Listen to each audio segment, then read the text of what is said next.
जब अंदर भगवान का असर हो जाता है, परमात्मा आके बैठ जाता है, तब उसकी बहबलता, उसकी लीला, उसका रहस्य अलग ढंग का हो जाता है। किसी से मिलता नहीं।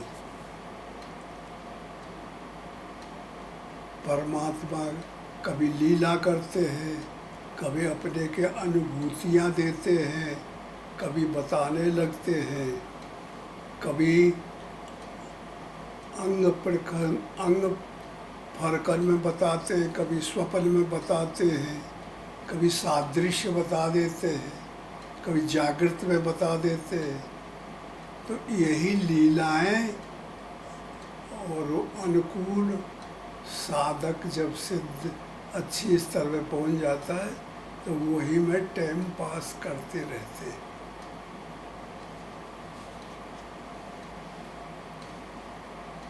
अब ये नीचे भजन दिए हैं कबीर के। इन भजनों को तुम लोग रोज गाते हो। देखो, गाने वाले के समझ में उसका मरम नहीं आता। मोटा मोटा गा दिए, गाने में प्रेम, ये अक्षर ऐसे, ये अक्षर ऐसे, ये घटा ऊंच अगर लहर में कि यहाँ हमारी आवाज़ नहीं बैठ रही है, मन बाहम हो जाता है। और उसका आशय क्या है? भजना, माया की तरफ भागो ना, परमात्मा में रुके रहो। ये है भजन का अर्थ। कहते हैं, तेरी गठरी में लागा चोर, बटोइया क्या शोभे।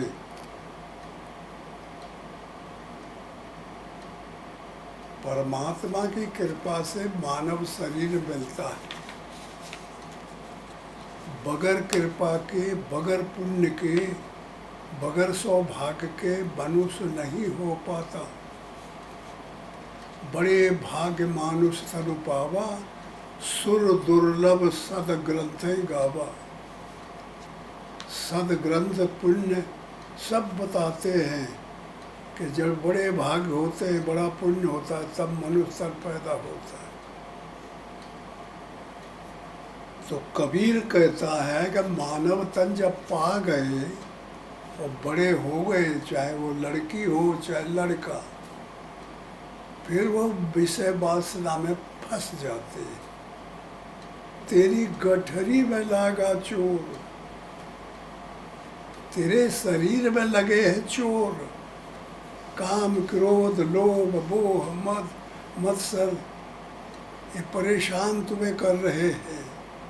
तुम्हारे कोई अच्छी प्रगति होती है, अच्छा कर्म होता है, उसको लूट लेते हैं, प्रगति होने नहीं देते हैं। तोरी गठरी में लागे चोर, बटोइया क्या शोभे। हर आदमी बटोइया है, यात्री है। परमात्मा की यात्री करने संसार में आता है पैदा होके, और 10-50-100 साल जिंदा रह करके चला जाता है यात्रा पूरी करे। यात्रा में लाभ हुआ कि हानि? कर्म करता है, अच्छा कर्म करेगा तो लाभ होगा, और बुरा कर्म करेगा तो पाप होगा। अच्छा कर्म करेगा तो पुण्य होगा, और बुरा कर्म करेगा तो फिर नरक में चला जाएगा, इतर जीवों में चला जाएगा। तो इसलिए तेरी गठरी में लागे चोर, तेरे शरीर में लागे चोर, बटोइया क्या शोभे। ये विषय में क्या सो रहे हैं? विषय रूपी नींद में आदमी सो रहा है। तो कबीर जगाना चाहता है कि क्या शोभा, उठो, तेरे शरीर रूपी गठरी में चोर लग गए हैं। काम, क्रोध, लोभ ये घुस गए अंदर, ये सब तोड़ आ रहेंगे। कौन है काम, क्रोध, लोभ? 5 25 तिल है चोरवा, यह सब कीड़ा शोर। 25 प्रकृतियाँ और 3 सत्य रज तम गुण, ये इतने चोर है। तो अंदर घुसे गठरी में, तो सो ना, विषय में न जाओ, विषय रूपी नींद में न जाओ, जागो, निर्विषयी हो। जाग सवेरा बाट अनेरा, भवसागर एक नदी बहत है, बिन उतरे जावे बोर। ये संसार बड़ी भयावह नदी है, अगर बगैर इलाज नहीं करेंगे तो बोर मार डूब जाओगे। कहा कबीर सुनो भाई साधो, जागत कीजिए बोर।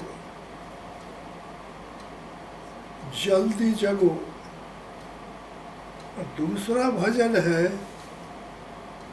कौन ठगवा नगरिया लूटल हो। ये शरीर रूपी नगरी है, शरीर रूपी गठरी है, यही के अंदर दौड़ दौड़ के नहीं बेईमान घुस रहे। कोनो ठगवा नगरिया लूटल हो, ये शरीर नगरी है। चंदन काठ का बनल खटोलना, तापर दुल्हन सूतल हो। उठोरी सखी बोरी मांग समारो,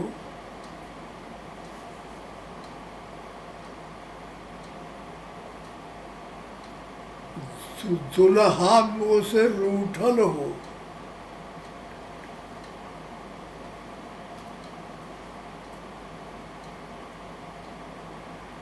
आए जमराज पलंग चढ़ बैठे, नैनन असुआ टूटल हो। 4 जने मिल खाट उठाइन, चहु दिस धू धू उठल हो। कहत कबीर सुनो भाई साधो, जग से नाता टूटल हो। जानते हो, कोनो ठगवा नगरिया लूटल। काल ऐसा है, समय कि देर नहीं लगती निकलते निकलते। मिनट निकलता जाता है, घड़ी में देखने से घंटा निकलता जाता है। 60 मिनट लगने तो 1 घंटा हो गया। घंटा का लोग ताके हैं, तो फिर थोड़ी देर में दूसरा घंटा का 12 घंटा निकल गए तो 1 दिन निकल गया। रात और दिन दोनों का मिलकर 1 दिन होता है। और फिर जब ये निकल गया तो ऐसे दिन 30 दिन निकल गए तो 1 महीना हो गया, और 12 महीना हो गए तो 1 साल हो गया, या 360 दिन का 1 साल हो गया। ये कैसे जानकारी आई? ये तो आकाश पथ है, हमें कोई जानकारी नहीं। किधर जा रहे हैं, किधर आ रहा है, कौन टाइम है, ये सब इलाज न हो, सूर्य नारायण न हो, तो फिर दिन रात कैसे बनेंगे? जब इधर आ जाते तो दिन हो जाता है, और जब उधर चले जाते सूर्य तो फिर रात हो जाती है। चंद्रमा न हो तो रात को उजेरी न आएगी, और ग्रह नक्षत्र न हो तो इनका ग्रह ताप और कायदा कानून न बन पाता।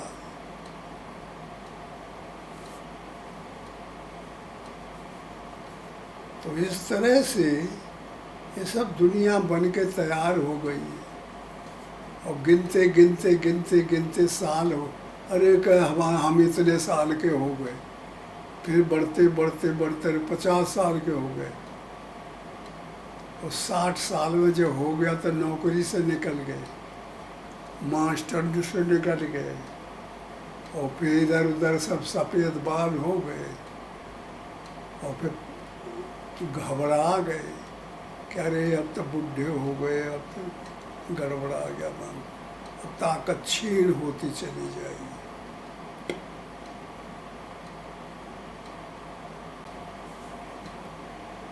तो छेड़ होते होते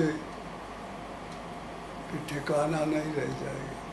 सब ताकतें कमज़ोर हो जाती है, इंद्रियों में कमजोरी आ जाती है, सब जगह आ जाती है, शरीर कमज़ोर हो जाता है, करने की क्षमता नहीं रह जाती है, कर्तव्य नहीं कर सकते। तो इस तरह से ये संसार बहुत कठिन है। ये शरीर, इसके विषय को पूरा जानकारी करना बहुत जरूरी है। कैसे आए और फिर देखते कौन ठगवा, ठग कौन है? ठग यही है काम क्रोध लोभ सब।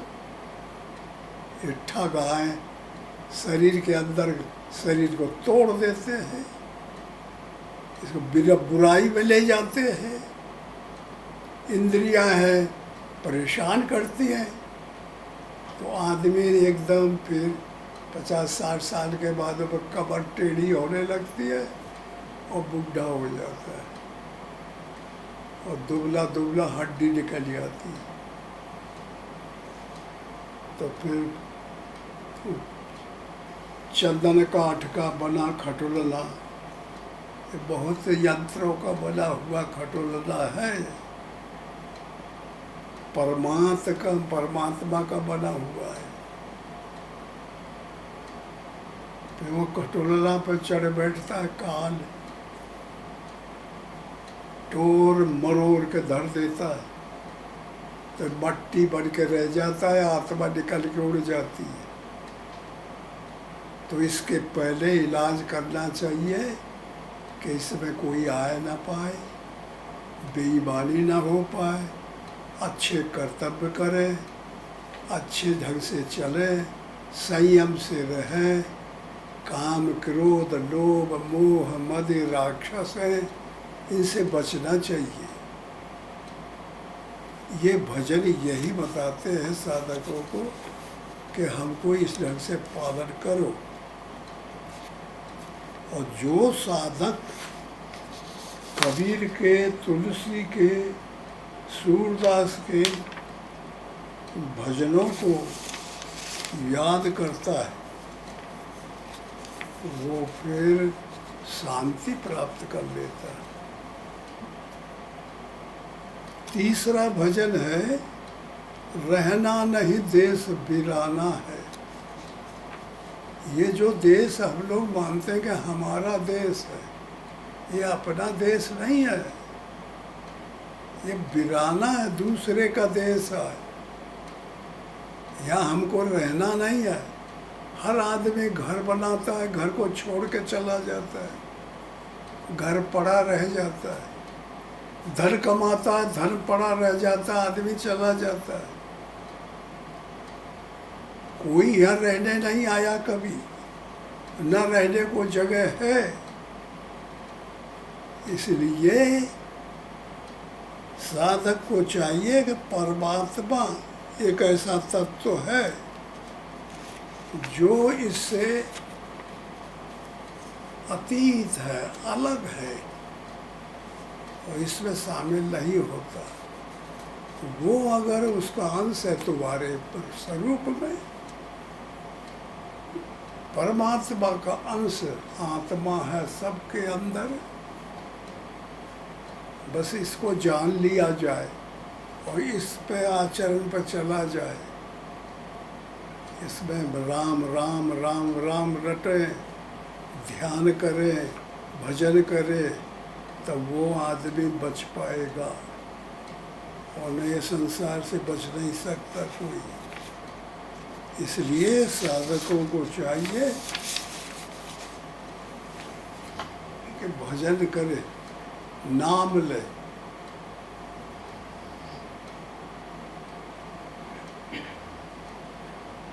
वाणी चार है, बैखरी, मध्यमा, पशंती, परत। बैखरी है वाणी है जो राम राम राम जैसे हम जप रहे, इससे जपा जा सकता है, लेकिन इससे बहुत मामूली फायदा होता है। क्योंकि इस वाणी को सब लोग सुनते हैं तो सब ले लेते हैं, तो सबके पास से चली जाती है, तो एक आदमी को प्राप्त नहीं होती। और मध्यमा है कि शब्द न निकले और जपा जाए, ऐसे भगवान का नाम जपा जाए और शब्द न निकले, सुनाई न पड़े, उसे थोड़ा सा लाभ होता है। और मध्यमा वाणी है यही। और पशंती वाणी तीसरी जो है वो जिब्या होठ न हले और फिर नाम लिया जाए, उसको कहते हैं पसंती वाणी।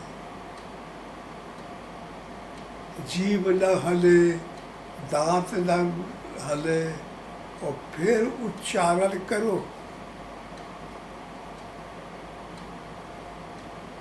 राम राम जपो, जीभ न हले, मुंह न हले, दांत न हले, हो जाता है ना।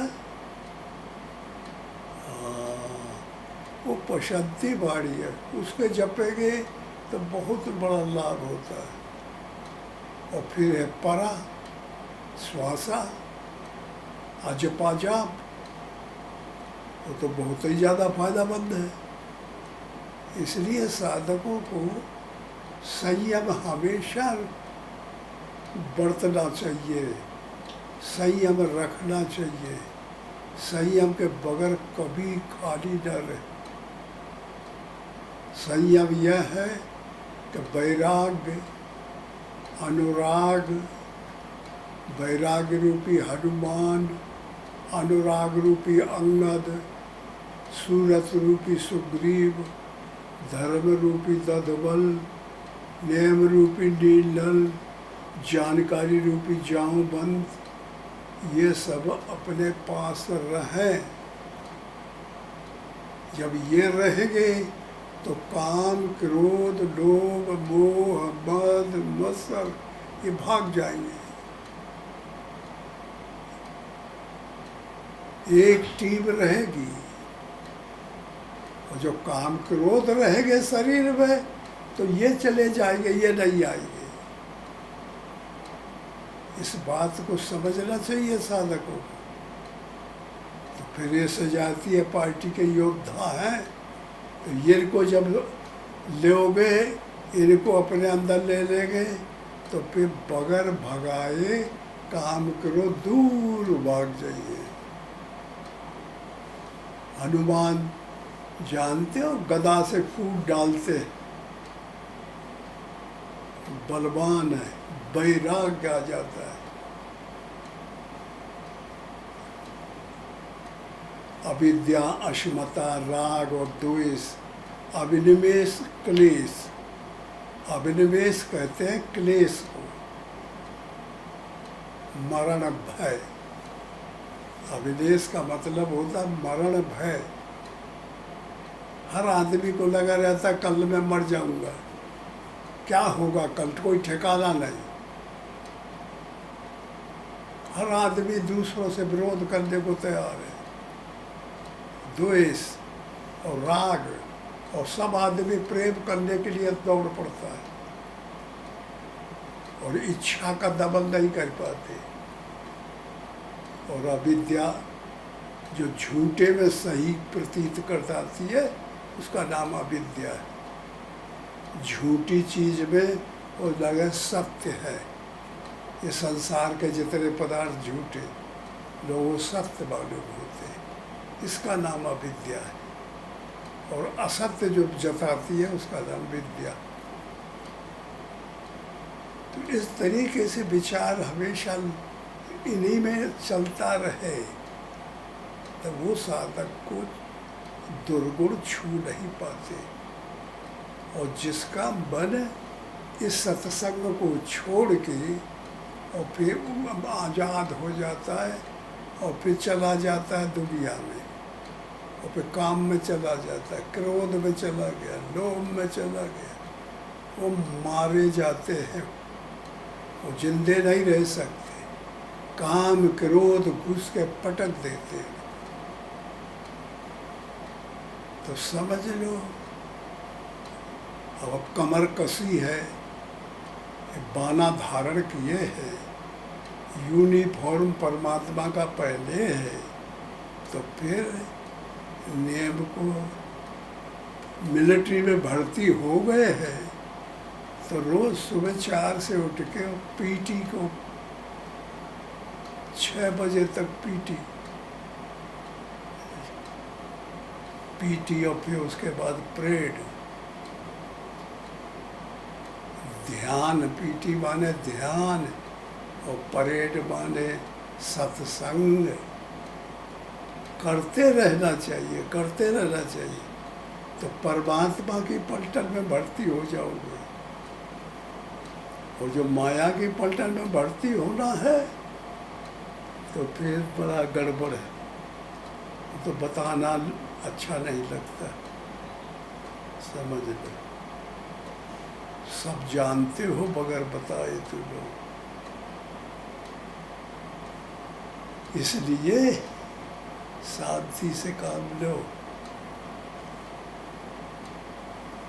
ओम हरि ओम। भगवान की